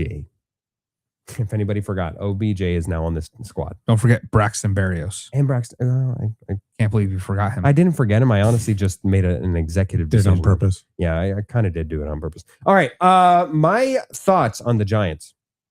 And I'm going to start out feisty here. Giant swing and a miss. Wow. Not many teams get a near full F grade across the board for an offseason for me, but at every single turn, the Giants made the wrong decision or the wrong headline.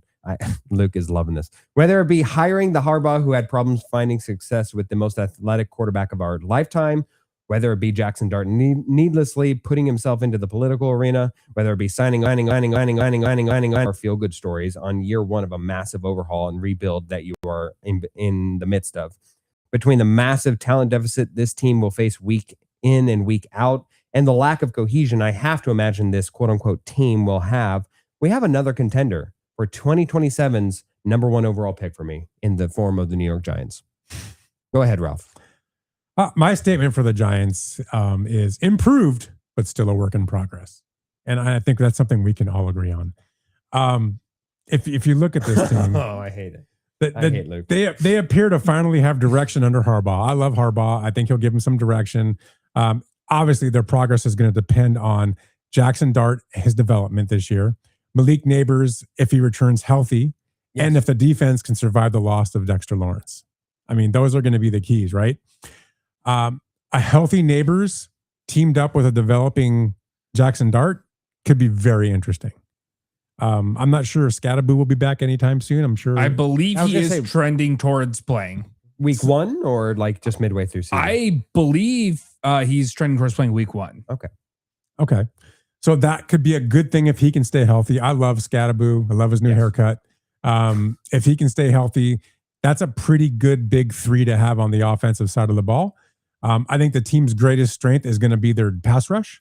Burns, Carter, Thibodeau, and Reese, I think is a really good four players that are going to be able to get to the quarterback. I would agree. I think their weakness will be their secondary. And that's where they're going to struggle and where teams will take advantage of them, which is why they will be they're getting better. A feisty team. They're probably a 7 or 8 win team. Wow. That's what I probably get them.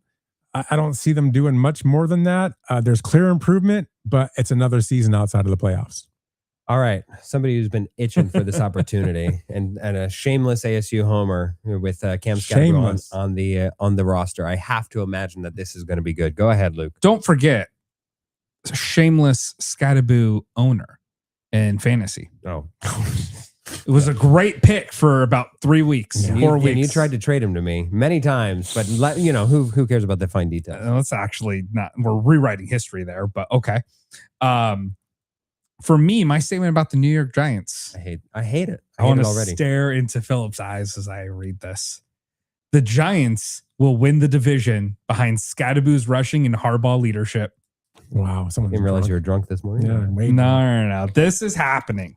This is happening. Not this year, but I think this division is always, as we pointed out, is one of the most volatile. Mm-hmm. We went 20 plus years without the same division winner. Mm-hmm.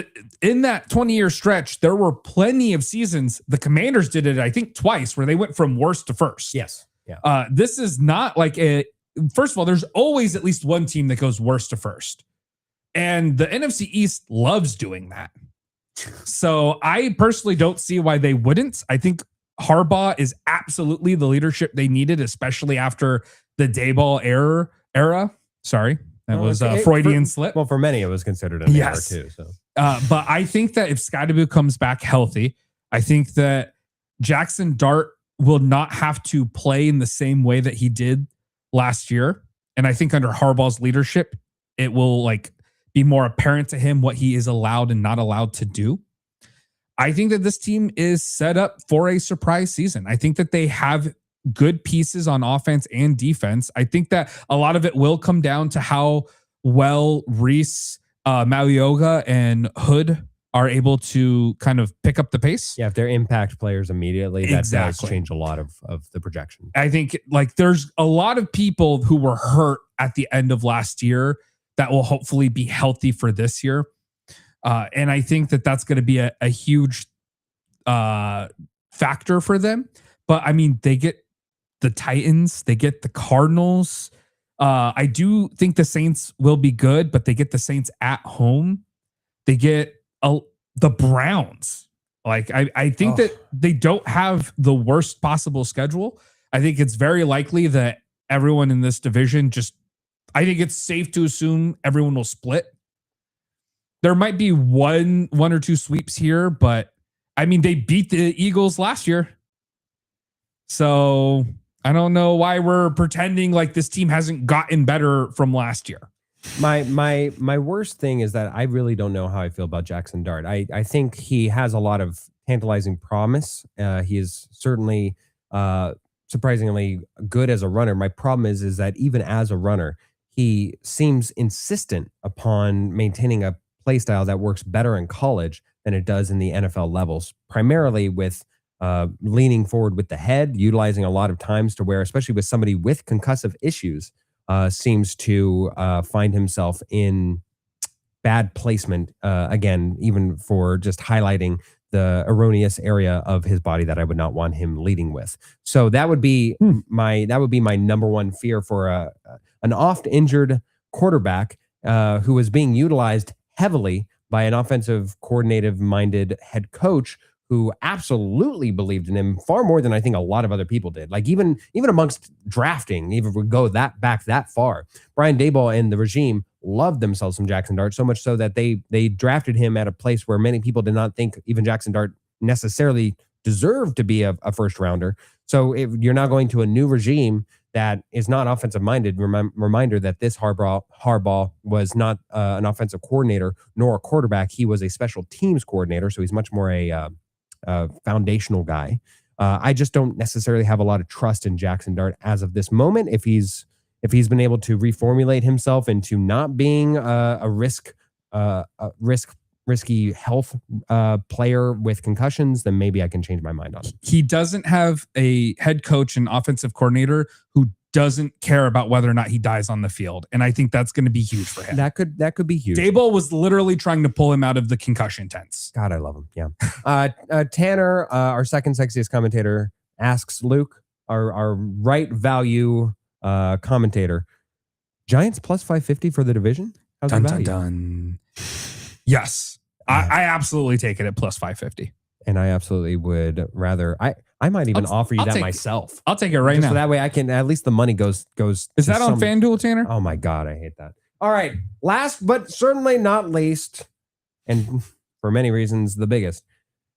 How about them Cowboys? We're going down to Jerry World, where they had a very big draft.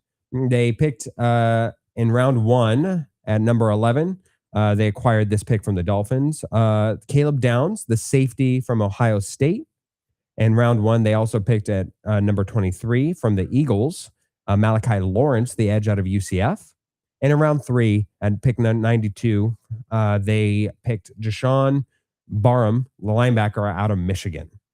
For their offseason transactions, very rare that a kicker makes the transaction wire here, especially at number 1 for a team. But Brandon Aubrey deserves that and signed a 4-year, $28 million contract.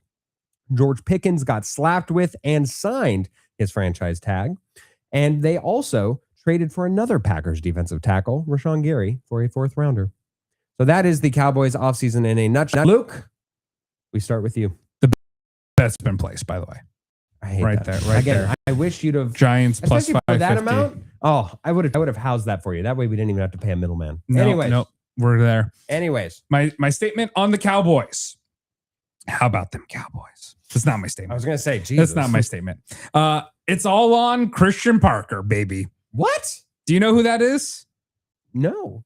It's not a good look for a sports podcast. I know who he is. Who is that, Ralph? He's their defensive coordinator. Thank you. Oh, that's He right. is the youngest Cowboys defensive coordinator ever. He's part of the Vic Fangio DC tree. He spent 3 years with Denver, by the way. Oh, good. Another embarrassing miss on your part. Developing players like Surtain. He was a defensive backs coach. They did just get the best safety of not only this draft, but probably the last several drafts. I think that this is a team that we know what they can do offensively. Javonte Williams did great last year. George Pickens, fantastic. As a George Pickens fantasy owner, loved what he did last year. CeeDee Lamb, I think, will still had a decent year last year, and I think he will bounce back. He missed, technically, he played in 14 games, but he got knocked out very early in one of them, so he missed several games from injury. I think that this team will go as far as the defense will allow it to. Last year, defense didn't allow them to get very far.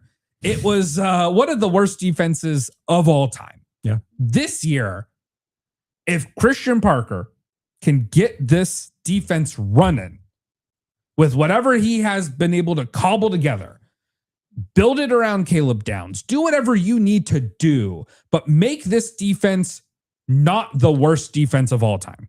I'm not asking for top 5. I don't even think they need top 10. But if you can make this an middle of the road defense that can excel in one area, the Cowboys will make a Super Bowl run. Okay, goes to you, Ralph. Luke and I are on the same page with this. Wow, I mean, absolutely on the same page. So my statement was, you guys are crazy. can they stop anybody? That was my statement. And obviously, they're going to put points up, right? They're going to put 28 points a game up. We know that. We've seen that. That is good, but you can't give up 31 points a game. And that's what they've been doing. So we know they have the offensive firepower. Can Christian Parker turn around this defense? And it's a complicated defense he's kind of installing. It's not a simple defense. So I think the biggest concern that I have for the Cowboys is the beginning of the season, I think, will be ugly defensively. I think they're going to take their lumps the first part of the season. Yes. But if it comes together for them in the second part of the season with his defensive scheme, you're talking about a team that will probably compete for a wild card and that can maybe make noise at the back end of the schedule and even into the playoffs. Wow. So it'll be very interesting to see because you know they're going to score. They're going to put their points up. But if the defense can click and they can do it by week 10 and really not be too far back by that point, can they go on that run that gets them into the playoffs and then see what happens there? So it's all about the defense for the Cowboys. Can that defense actually stop people? And we'll see. You guys are huffing the same post. Yeah, All right. we're on the same thing. Well, my line from you guys, or I guess for the Cowboys, strap on and saddle up on in the standings, boys. Duke Blue Devils, Boston Celtics, New York Yankees, and the Dallas Cowboys. What do these teams all have in common? America's team? You love to see these teams fail. It is hilarious and deserved when they do so. However, I won't be able to indulge in the schadenfreude this year, as I have loved every move this Cowboys team has made this offseason. Their head coach seemed to earn his stripes last year. Old Shoddy. Dak is coming off a non-injury plagued season where production was good. We have continuity all across the offense, and that defense has been bolstered by a spectacular draft, headlined by a symphonic move by Jera to move up and nab the best player in this past draft that addresses a need. The question isn't, will this team be a playoff team? They will. The question isn't, will this team win this division? They are going to. The question is, will they earn the number 1 seed? Oh, and I believe so. How about them Cowboys?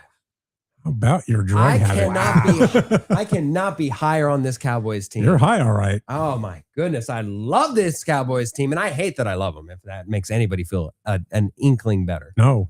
Yeah. This is a terrible, terrible take. This is terrible. Terrible. All right. So across the board, just a little recap. I believe both of you have the Eagles winning the division almost by no. Who do you have winning? The Giants. Oh, I have the Eagles winning. I gave you the benefit of the doubt. I'm No, sorry. absolutely I did that. not. Absolutely not. You have the Giants winning the division. I have the Eagles Cowboys third, by the and way. Ralph, you have I have the Eagles You have winning. the Eagles. So we have differing opinions on this division. It's a very most the other divisions we've actually agreed on for the most part. This is the first one. And then for the bottom of the division, I have the Giants. You have the Commanders. I think, yeah, probably.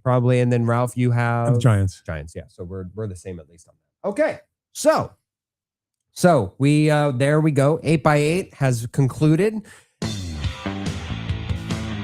Doing it. Like it's totally time for the 8x8 series. 8 NFL divisions, 8 weeks, and nowhere Get to ready for the hide. spoon. Gag me with a spoon. We know I'm exactly not who getting you that are. reference. And now we're calling you out one team at a time. No excuses. No hiding behind the hype. This is the 8x8. For sure. That was for Sports Girly. There we go. He does do a mean Valley Girl impression, I will say. All right. Let's go out of there into the park.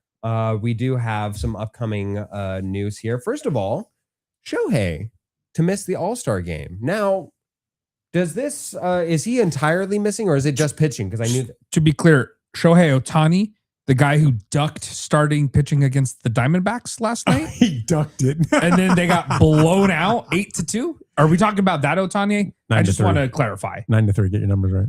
Oh, 9-3. My bad. Yes, Shellacking. that one in the same. Yes, Shohei Ohtani. My question to you, Ralph, is he have we confirmed is he missing the game altogether or is it just He's missing the game altogether to go ahead and rehab. And for your reference, gag me with a spoon is a reference of saying that something disgusts you.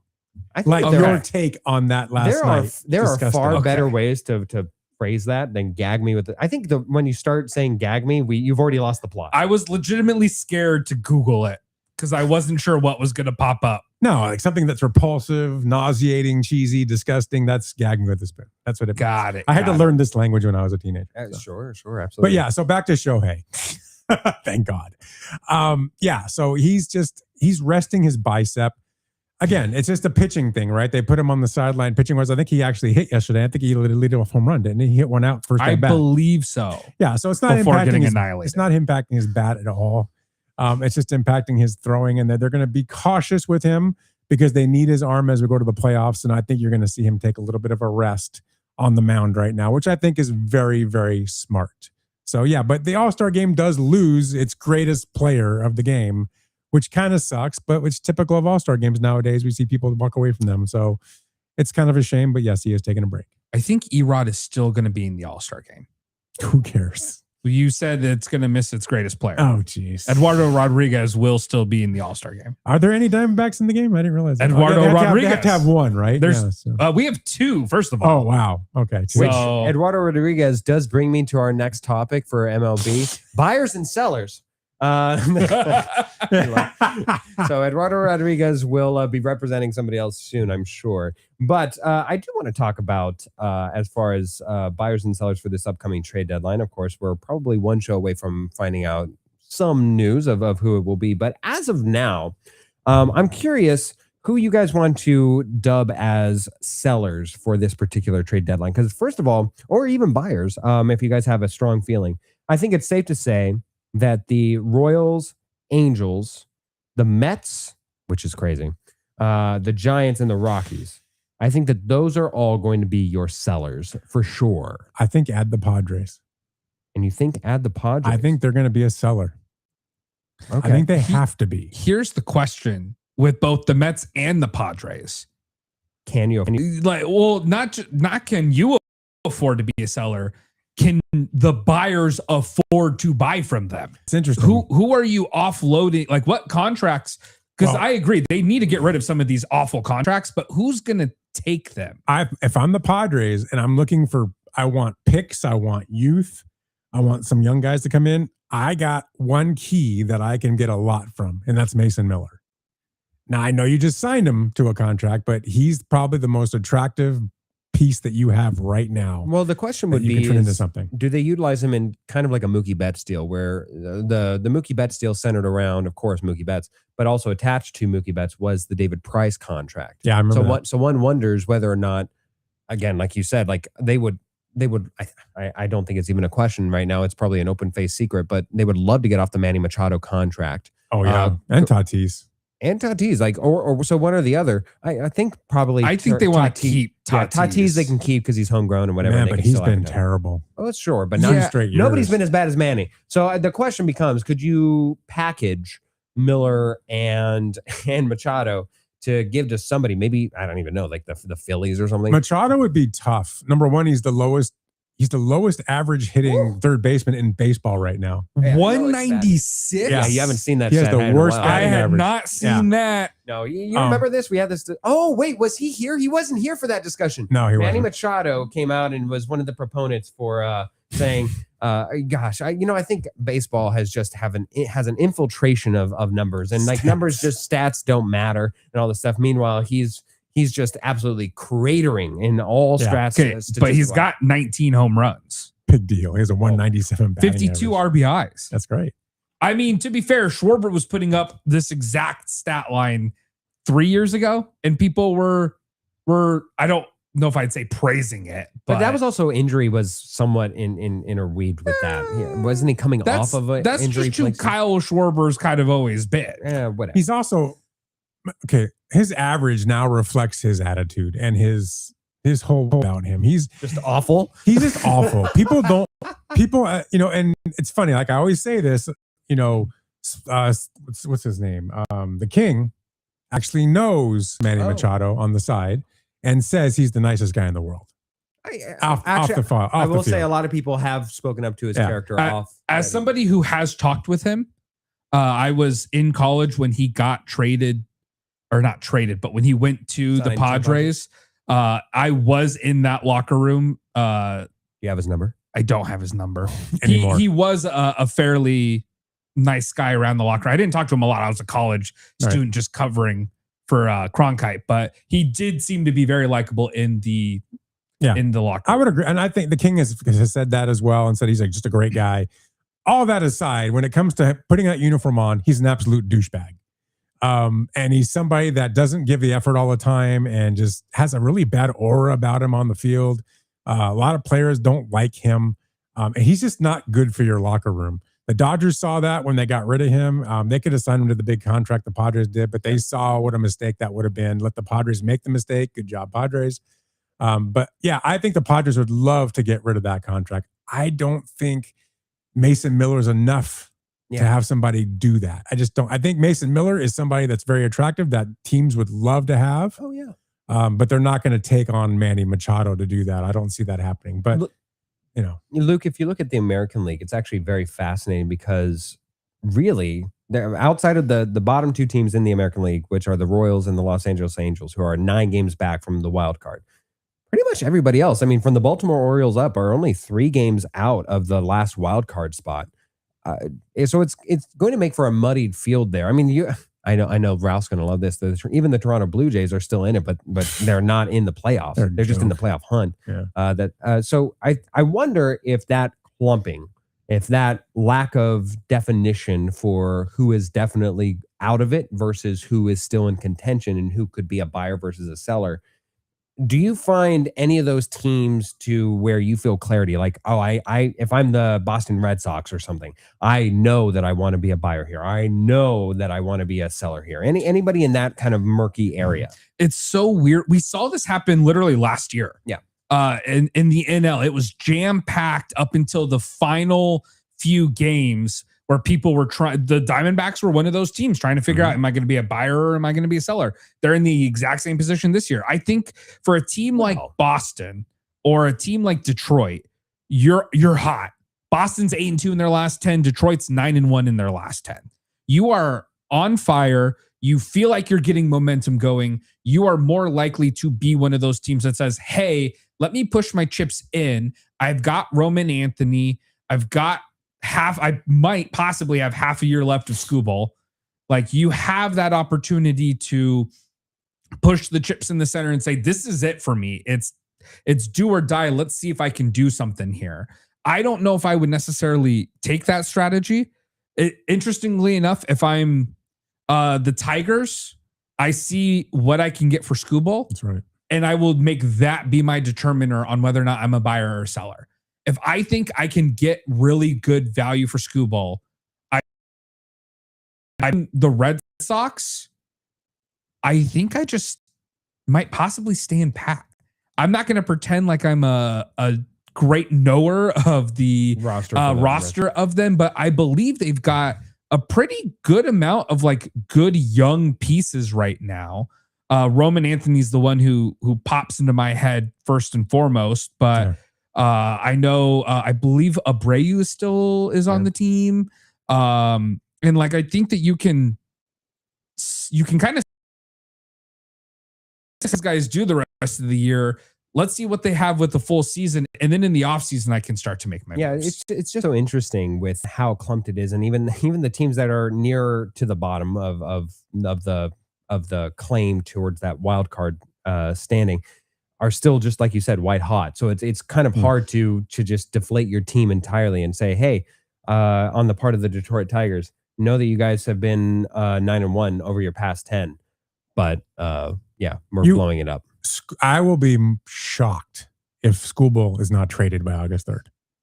You have to do it now because his value is never going to be higher than it is today. Think about what we're getting ready to go into. We're getting ready to go into a strike. Yeah. You've got to do it. You have a now. Responsibility almost to act right now upon contracts that could either end next season or start to, maybe they gain value because you lose a year out of there. And you got to figure that out. You don't know what Skubal you're going to have in 2 years. Well, and that's on the flip side. Maybe that's why they can't offload him.